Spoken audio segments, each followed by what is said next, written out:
안녕하십니까.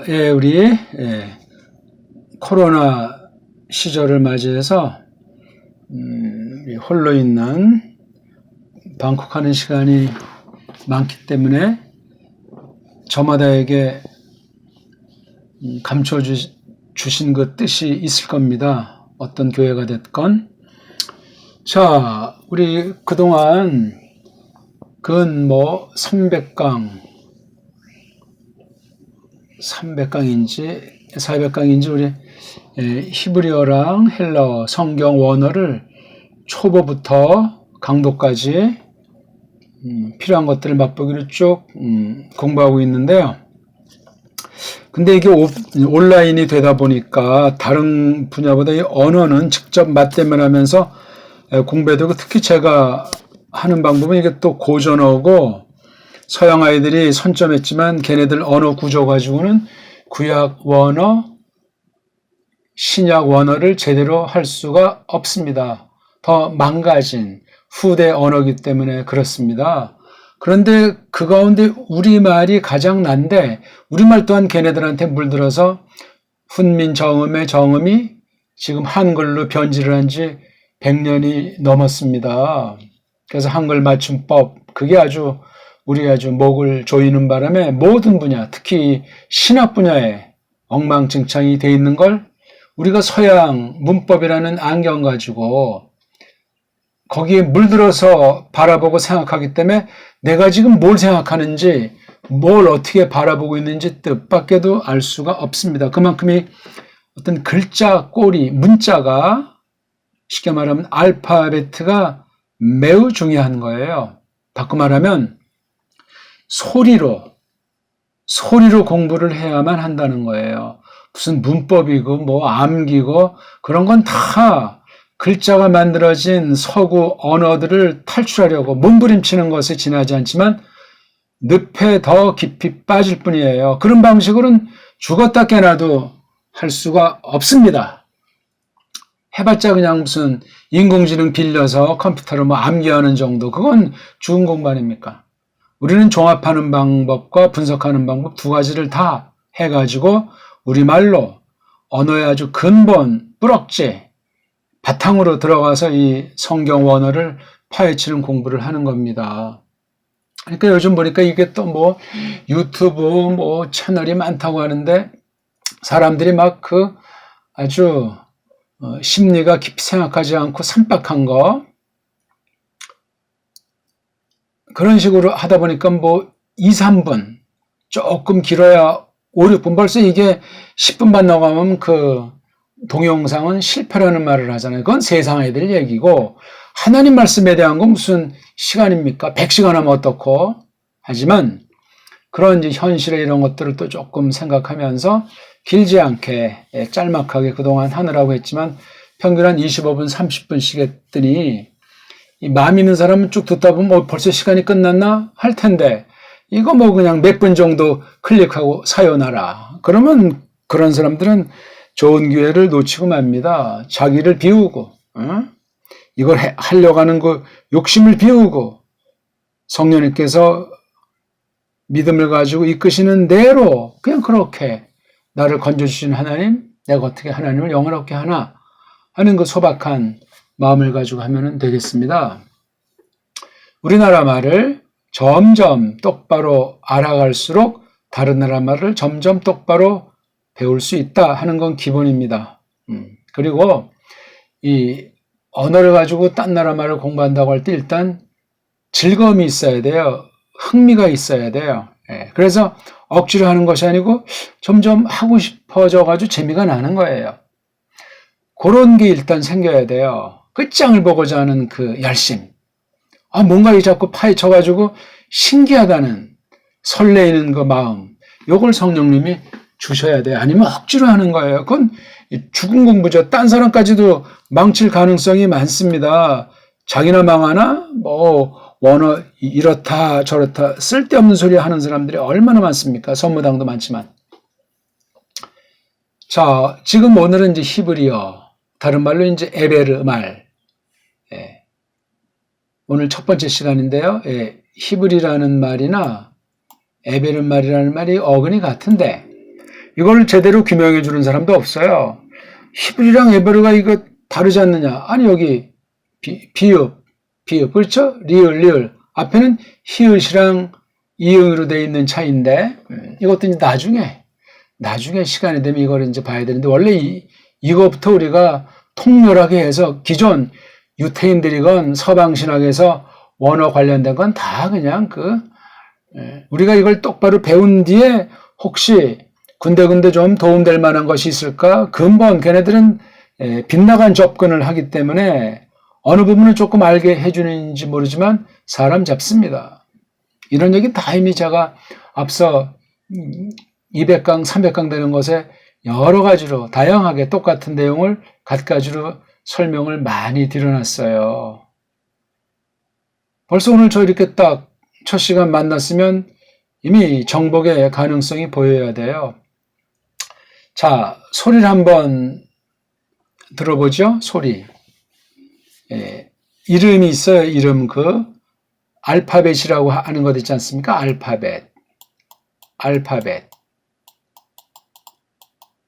알파벳에 대해서도 정리가 안 돼 있어요. 뜻매김이 정의가 안 내려 있단 말이에요. 그냥 뭐가 알파벳인지. 현존 알파벳은 페니키아 또는 그 앞선 나라들 미케네라든가 크레타 거기서부터 기원을 한다고 하는 거예요. 그렇죠? 크레타, 미케네. 그 다음에 이제 페니키아가 대략 BC 한 12세기? 예. 그 뒤에 이제 BC 7세기에 우리 아슈르가 이제 등장하는 거예요. 예? 예. 아슈르 알잖아요, 우리요. 예. 성경에도 나오잖아요. 바빌론보다 먼저 있었던 아시리아, 아수르. 현대에서는 또 이게 신약에서는 시리아라고 이제 관련된 나라 이름으로 나오는데요. 이 아슈르가 이제 이 지중해 중동을 다 그냥 패권을 쥔 거예요. 이런 어떤 그 언어, 역사, 고대어부터 현대어까지 어떻게 됐나. 그래서 여기 페니키아 이후 이걸 이렇게 해가지고 BC 5세기에 이 아슈르를 이제 물리친 그 세력 중에 그 휘하했던 이거 그리스, 이게 이제 헬라잖아요. BC 5세기에 이 나라에서 자기네식으로 이제 조합해서 만든 것이 알파벳이에요. 그래서 이제 문법 체계까지 형성했죠. 왜 문법이 필요한가? 그러니까 이게 크레타라든가 미케네, 페니키아 이런 나라들, 그 다음에 아슈르, 그러니까 이쪽 지중해 쪽 있는 쪽이랑 크나안 쪽이 비롯한 중동 지역 그런 곳에서 이 말이 이제 성립이 된 거예요.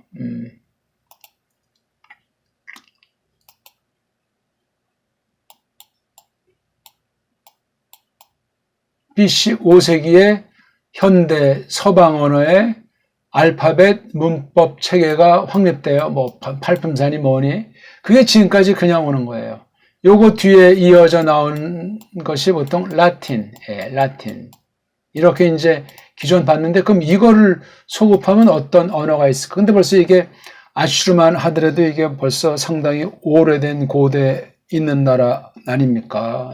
거의 한 BC 10세기? 11세기부터 이제 이렇게 오다가 이때 이제 됐고, 그 뒤에 이제 바빌론한테 멸망해서 역사의 뒤안길로 사라지는데, 이 와중에 이렇게 이쪽 지중해랑 이쪽 중동지방, 이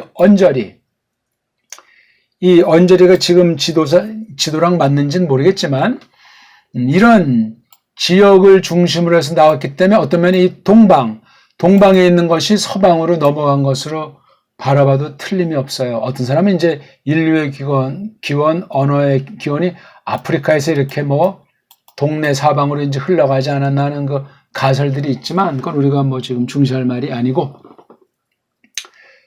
해가지고 이 라틴, 라틴이 이제 이게 로마라고 하지 않습니까? 그때 이제 막 이게 서방 언어들이 이제 갈래를 치게 된 거예요. 그런 중에 이제 성경 또 기록의 시점이 나오지 않습니까?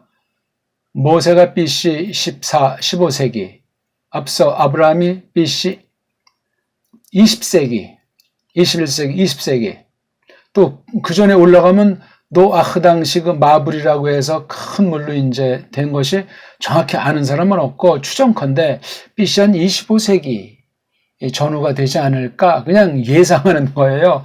근데 그렇게 세상 역사 관점으로 성경을 그냥 그대로 놓고 할 때는 맞는 부분도 있는데 어설퍼요. 세상 역사학이라는 자체가 가설로 되어 있는 것이고 일반 타락한 문서를 가지고 승리한 사람들이 각색한 걸 가지고 보는 것이 있기 때문에 또 과학한 되는 사람들이 뭐 몇 년인지 뭐 방사능인지 탄소 측정해가지고 하는 것도 한계가 있어요. 근데 우리 그런 걸 무조건 그냥 완전한 것처럼 신봉하는 지금 이 가장 중요한 이 언어라고 하는 것도 이게 타락했기 때문에 모든 분야가 변질돼 있어요. 왜? 다 말글로써 연구하고 표현하고 전달이 됐기 때문에 그렇습니다. 이런 기본 상식의 언어가 망가졌기 때문에 모든 분야, 문자라든가 사상이라든가 역사 이게 다 망가져 있는 거예요. 문자, 역사, 철학 이 근본을 잡지 않고서는 그냥 허우적거리는 거고 그냥 껍데기나 좀 맛보는 정도고 더 이상 뭐가 나올 수가 없어요. 보기 들어서 우리 그 아담이라는 거 알잖아요. 구약의 아담 이렇게 쓴다 그러는데 이걸 이제 아담이라고 읽어요. 한 음절 끝났죠? 다 근데 미음자니까 받침 넣어서 아담 이렇게 이제 보통 읽는다고 합니다.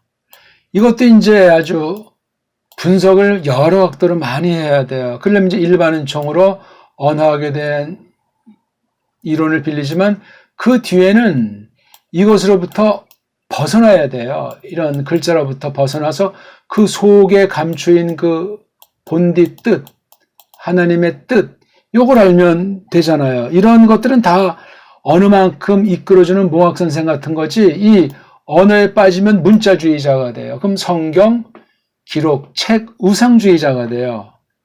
주문이나 부족같이 여기는 사람이 되더라 그 말입니다.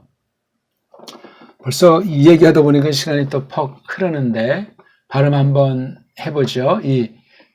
요런 글자 요거 하나하나를 알파베트라고 해요. 알파베트를 우리말로는 뭐라고 한다 그랬죠? 어떤 선생님이 음자 붙여서 모음 이제 그렇게 말하기도 해요. 알파베트라는 건 아무런 뜻도 없는 얘기예요, 그거요. 이 자나 모는 굉장히 심오해요. 벌써 이런 데서도 우리나라가 이게 3차원 언어라고 하면 나머지 모든 나라 언어들은 다 2차원 언어예요. 우리말 같은 것들이 옛날에 잠깐 조금씩 있다가 연결이 안 됐죠. 히타이트라든가 슈메르 좀 그렇고 토아라어라든가 그런 우리말의 구조랑 같은 것들이 다 있는데 전부 다 이 진법이라고 할까 이 원리라고 할까 이렇게 다 바뀌어져 버렸어요. 그래서 영어가 특히 오늘날 완전히 이거 2차원으로 돼 있는 거예요. 근데 우리는 완전히 망가져 있을지라도 3차원의 그 뿌럭져 가지고 현실 언어가 이루어지기 때문에 이건 도무지 건너올 수 없는 이 다리가 놓여 있는 거예요. 그래서 우리가 이 영어를 제일 못하게 된 요인이 몇 가지가 있지만 이게 근본 이 언어가 겉보기에 달라요. 그런데 소리를 요걸 딱 뚫고 들어가면은 우리 말에서 다 파생돼서 변질됐기 때문에 그 말뿌리 또는 소리의 세계를 터득하면은 원리로 이게 이렇게 됐구나 하면서 금방 감을 잡게 돼 있어요. 물론 각 나라 말마다 특징들이 있죠. 특성들이. 그런 것들을 이제 감안하더라도 큰 흐름을 봐가지고는 우리가 세상 모든 나라 말들을 제압할 수 있어요. 그럼 세계를 제패한다는 얘기예요. 근데 왜 못하는가? 우리말이 얘네들 틀대로 닮아가지고 끝장나서 그래요. 그럼 얘네를 넘어설 수가 없잖아요. 언어라고 하는 건 그냥 임시 방편이에요. 영원하신 뜻을 담아가지고 알려주는 거기 때문에 기록이라고 하는 한계 속에 모든 걸 다 넣을 수 없기 때문에 기록된 언어를 갖다가 이제 해석을 해줘야 돼, 해석. 풀어야 된단 말이죠, 해석. 해석을 하려니까 이 언어에 대한 걸 알아야 뭐 해석하든 말든 알죠. 자음이 뭔지, 모음이 뭔지, 이런 문법이라는 거, 이런 글자라는 거, 이걸 알아야 해석을 한다니까요. 그러니까 딱 한 사람은 원어도 모르지만 원어를 아는 체 하면서 제 나라 말을 모르는 사람은 참 딱한 사람이에요. 이것도 아니고 저것도 아닌 사람이 돼요. 그러니까 우리가 외국에 유학 간다고 할 때 거의 다 엉터리 방송국이 되는 거예요. 우리 것도 잘 모르는 채 가서 뭐 몇 년 하고 와서 그 나라 거를 압니까? 이거 완전히 공중에 뜨는 사람이 되다 보니까 이제 전전긍긍하게 되고 때 아니게 거짓말, 사기를 칠 수 있어요. 실력이 없으면 없는 상태로 정직해야 될 텐데 또 외국 유학 갔다 왔다니까 또 사람들의 눈초리가 뭔가 좀 다르겠지. 뭔가 새로운 것이 나오겠지. 그러니까 둘 다 그냥 긴장 가운데 속구속이고 엉망진창이 되는 게 현실이에요. 우리말 가나다라마바사, 아야어여우이 그거만 잘하면 모든 언어는 순식간에요. 맘만 먹으면. 그래서 그네들로 된 성경부터 해서 기록들을 보면은 얼마나 우리가 잘 많은 것들을 알 수 있겠습니까? 좀 정확하게 말씀을 드렸는데 하나님의 뜻, 이것도 옛날식으로 하려면 이렇게 해야 돼요. 그렇죠? 예. 아니면 이제 이것도 이제 이렇게 썼으면 이렇게. 예? 이렇게 뜻. 뭐 이건 뜻. 이게 뜻이라고. 왜 이 알자 이건 왜 없어졌는가? 그 다음에 이렇게 이 병서가 이렇게 바뀌었는가? 글자가 바뀌었다는 건 소리가 바뀌었다는 거예요. 소리가 바뀌었다는 건 뿌리가 달라졌다는 얘기예요. 이것에 대해서도 오늘날 국어학에서는 전혀 오리무중이에요. 알지를 못해요. 설명하는 사람이 없어요. 그리고 이제 뭐 국어학자니 뭐니 하면서 우리말 글을 틀어지고 지멋대로 하고 있다. 그 말입니다. 이게 성경 번역에 들어왔기 때문에 심각한 거예요. 하나님의 뜻을 세상말 가지고 번역하고 세상말로 설명할 때 이걸 어떻게 조작하는지, 맞았는지, 틀렸는지, 발전하는지, 퇴보하는지, 딴 나라 말에 영향을 어떻게 입어가지고 특히 신학이 들어와서 그 신학이 어떤지 과연 분간할 수 있는가? 제대로 된 건가? 이거를 알아야만 합니다. 일단 우리 자음, 모음 되어 있는 히브리어 소리. 히브리어는 모음이 또 없어요. 참 특별하죠? 이름, 글자 이름들을 한번 제가 소리 내보겠습니다. 저를 만난 사람 알지만 소리는 큰 소리로 내는 거예요. 큰 소리로. 예. 그 다음 이제 정확하게 천천히, 처음엔 정확하게 안 돼요. 그러니까 천천히 정확하게 큰 소리는 계속하면서 그 다음 많이 식욕이 당기듯 하고 싶어지면 많은 기본 분량이 차야 돼요. 그러면 글자가 점점 이제 소리 따라서 들어오는 거예요. 귀가 점점 맑아지니까 글자에 대해 자연히 취미가 생기고 글자가 쉬워져요. 근데 소리가 안 되면 특히 성경 원어 같은 건 글자가 이게 잘 안 들어와요. 그리고 희한하게 잘 못해요. 글자도 꼬불꼬불한 걸 갖다 써가지고 그런 것도 있지만 서양아들이 알지 못하는 거죠. 문법으로 틀을 잡아가지고도 그렇고 난다긴다 하는 사람들이 많아도 소리 하나, 소리 원리 하나, 글자 원리 하나 제대로 설명하는 사람이 온 세상에 없어요. 세상에서는 가물에 콩 나듯 덜어 아주 극소수가 있는 것 같은데 그네들은 성경을 모르고 믿음이 없으니 또 역시 그 큰 빵꾸가 나 있는 것 아닙니까? 알레프, 베이트, 김멜, 달레트, 해, 바브, 자인, 헤이트, 헤이트, 요드, 카프, 라메드, 메임, 눈, 사메크, 아인, 페, 자데이, 코프, 레이슈, 신, 쉰, 타브. 알파벳이 있었는지 없었는지 구약 원어 히브리어 같은 경우, 신약은 이제 헬라어니까 BC 5세기 정도쯤에 이제 헬라어 알파벳이 이제 확정이 되고 또 그것으로 또 문법 체계까지 만들어진 것을 볼 때 그 뒤에 쓴 게 신약 성경이니까 알파벳이 있는 거예요. 그러면 원래 그 그리스 알파벳도 딴 나라 거 짬뽕으로 빌린 것 아닙니까? 그러니까 빌리다 보니까 안 돼가지고 이 소리 체계, 글자 체계가 무너진 거예요. 특히 모음이 완전히 망가져가지고 그걸 극복하려고 생긴 것이 음소라고 하는 이 알파벳, 자음, 모음, 그것을 극복하려고 만들어 놓은 것이 문법이에요. 문법.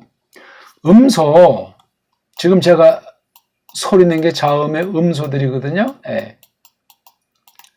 음소 자체가 세상 말로 말하면 이게 문의 법이에요, 이게.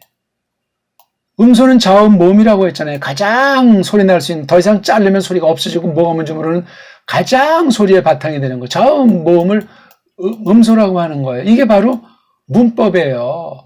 그러니까 음소가 정확하지 않으니까 문법이 자꾸만 늘어나요. 음소가 잘 어울리고 기본이니까 문법이 점점 없어요. 우리나라는 원래 문법이 거의 필요 없는 나라예요. 근데 지금 국어 문법은 두꺼운 책으로 몇 권을 써도 끝이 없잖아요. 왜? 서양 애들 파괴된 음소를 극복하려고 만든 문법을 계속 뒤따라가가지고 유학 가서 그따위 소리하고 그러고 뭐가 뭔지 모르는 거예요. 자꾸만 우리 말글을 망가뜨리고 있잖아요. 성경 번역 150년사를 볼 때 계속해서 우리말 성경이 망가지는 건 우리나라 말이 망가졌다는 얘기. 그럼 뭐예요? 뭐가 바른지 그른지 맞는지 틀리는지 분간을 못한다는 얘기. 그러면 줏대를 잃어버려요. 내가 누군지를 몰라요. 그럼 딴 나라 놀이개로 전락하는 거죠. 그래서 개돼지란 말이 나온 거예요. 개돼지가 여러 요인이 있는데 내가 누군지 뭐 하는지 이거를 모르니까 속았는지 모르고 내가 뭘 하는지 그러면 전부 다 이게 개인주의로 전락을 하게 돼 있어요. 개나 돼지보다 못하게 돼 있어요. 서양 언어가 우리나라 말을 뺀 모든 나라 언어들이 개인주의를 지향하게 만들어버려요. 우리나라 말, 지금 타락한 우리 한글도 개인주의를 지향하게 만든다니까요. 성경은 전체예요. 전체 하나를 대전제하고 그다음에 각 지체들을 생각하게 하는 게 성경 가르침 아닙니까? 이게 교회 원리가 이래요. 전체를 점점 생각하고 알아가면서 그 가운데 내가 누구냐. 이게 정당하죠. 그럼 이게 개인주의, 나주의가 나올 수가 없고 전체가 한 몸이잖아요. 하나예요, 하나. 이건 기본 사상입니다. 성경 기록이 그렇게 돼 있는 건데 또 그러해야 되는데 히브리어도 망가진 거지, 헬라어도 망가진 거지. 이걸 공부하겠다니 영어, 독어, 불어 다 해봤지 이거 망가져 있는 거예요. 이걸 탈출하려고 라틴어, 헬라어, 히브리어를 뚫고 넘어가서 도달한 게 버머라고 하는 거예요. 버머. 산스크리트. 얘네도 다 이거 망가진 언어 아닙니까? 이거. 우리 말을 모르면 버머를 알 수가 없어요. 예. 버머 그냥 누가 있다 이거 빨래줄 이게 아닙니까? 빨래줄 언어를 이렇게 해가지고 뭘 한다고 해가지고 엉망진창해요. 아니 글꼴이 우리말 같이 세종 선생이 만든 것 같이 이렇게 간단하고 심오한 뜻이 담겨 있고 누구나 금방 소리내서 읽기는 금방 배우잖아요. 다, 노, 구 뜻은 몰라도 소리는 금방 쓰고 읽기가 금방 돼요. 근데 오늘날 우리나라 말이 가장 배우기 어려운 말들 중에 집어넣고 세상 애들이 우리말을 배우기가 어렵다고 하는 왜? 서금 망가진 문법 체계를 다 바꿔버리기 때문에 그래요. 그러고서 무슨 딴 나라에 우리 글을 수출하고 또 가르치는 걸 한다고 하는데 참 호랑이가 배꼽을 잡을 일이에요. 우리말을 훈민정음 최소한도 그 체계 15세기 우리 언어 체계로 돌아가서 다시 가다듬는 숙제를 해야 돼요. 우리말의 근본을 건드리지 말고.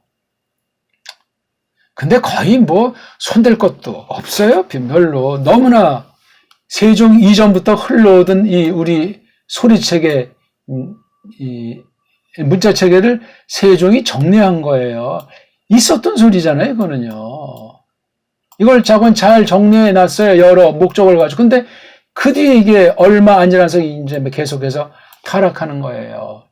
최세진이가 본 훈몽자에도 변질돼 있어요. 그거보다 난데. 그 뒤에 나온 신중유압을 봐도 이제 그러하고, 오늘날 이건 엉망진창이에요.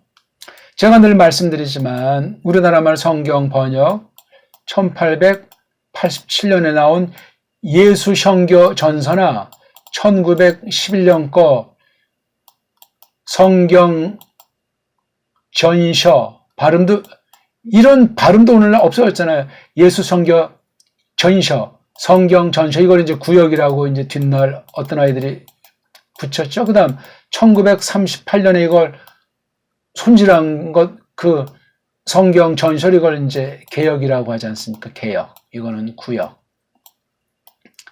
그 뒤에 이제 지금 계속 해가지고 이제 현대역들 나왔는데, 이것만 구분할 때 이 당시 우리나라 상태가 어떠했던가, 세계 상태가 어떠했던가, 서구 제국주의자들이 어떻게 세계를 정복해 왔는가 하는 것들을 알아야 돼요. 이게 성경 번역이 그대로 녹아 들어가 있어요. 누가 번역했어요? 선교사들이. 예? 한국 애들을 앞장 세워가지고, 그 다음에 좀 일본 놈들이 이때 먹어서 또 일본 말투로 다 짝짝꿍해서 없애버리고, 뒤에선 서양 아들이, 그 다음 해방 이후는 완전히 이제 미국 시대가 돼가지고 서양 말이 더 홍수같이 와서 오늘날 완전히 그냥 동네방네 외래어, 그냥 영어 알파벳 샬라. 그래서 영어 좀 하면 교회에서 행세하고, 미국으로 유학 갔다 오면 아주 일자리가 많고, 이런 시대도 이제 얼마 안 남았어요. 개나 돼지 상태인데요. 예? 하나님 백성이 돼가지고 줏대가 있어야죠.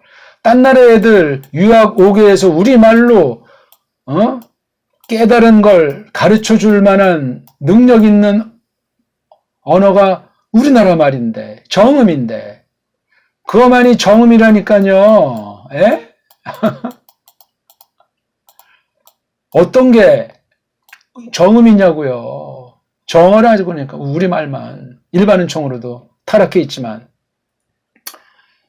다시 한번 읽어보죠. 히브리어 그 자음 소리들을 이름을 통해서 알레프, 베이트, 김멜, 달레트, 해, 바브, 자인, 히트, 트히트, 요드, 카프, 라메드, 메임, 눈, 사메크, 아인, 페, 자데이, 코프, 레이슈, 신, 쉰, 타브. 예, 그 소리에 희한하게 모음들이 들어갔잖아요. 모음이 아, 에, 이, 오에. 이건 그냥 그 세상 말들을 배운 아이들이 이거, 예? 아, 에, 이, 오, 우를 붙인 거예요. 아, 에, 이, 오, 울 붙여가지고 알레프 하니까 봤어요. 알레프, 아, 레, 푸. 이거 아닙니까? 마지막은 없으니까 의자 붙이는 거야, 그냥. 알렙! 이렇게 해도 되는데, 걔는 그런 소리를 잘 못 내고, 알렙! 이렇게 하죠. 그걸, 걔네들은 성절음이라고 그러는데, 이거, 의자란 글자를 못 만들어요. 발음을 내긴 내야 되는데, 글자가 없으니까 발음이 없어요. 글자가 없으면 소리를 못 내요. 그럼 뜻이 없어져요. 이걸 극복하려고 내려고 하는 게 문법 체계예요. 영미문법, 오늘날 현대 미국 문법이 가장 복잡하고 뭐가 뭔지 몰라요. 근데 그걸 배우겠다고 참 일생을 허비하는 것이 안타까운 거죠. 자, 그래서 우리 소리로 일단 하셔야 돼요. 소리. 자음, 모음 붙여가지고 소리 내는 거 있지 않습니까? 그러니까 일단 소리를 많이 듣고, 그 다음에 이제 글자, 아, 이런 자음 글자가 이렇게 생겼구나. 글자 구경하면서 냅다 성경을 읽어나가시라고요. 자음하면서 천천히 하나하나씩 붙여서. 그러면 끝난 거라고 제가 늘 말씀드리잖아요. 그것만 열심히 되면 성경 가지고 이제 이렇게 설명 들어가면 돼요. 이른바 문법이라고 할 만한 것들은 이제 설명하면 소록소록 성경 글자도 보고 뜻도 조금씩 새기면서 그 어렵다는 문법 같은 것들이 저절로 우리 뇌리 속에 박히게 돼 있다. 그 말씀입니다. 예, 오늘 어땠는지 모르겠습니다. 예, 잘 해보세요. 예, 고맙습니다.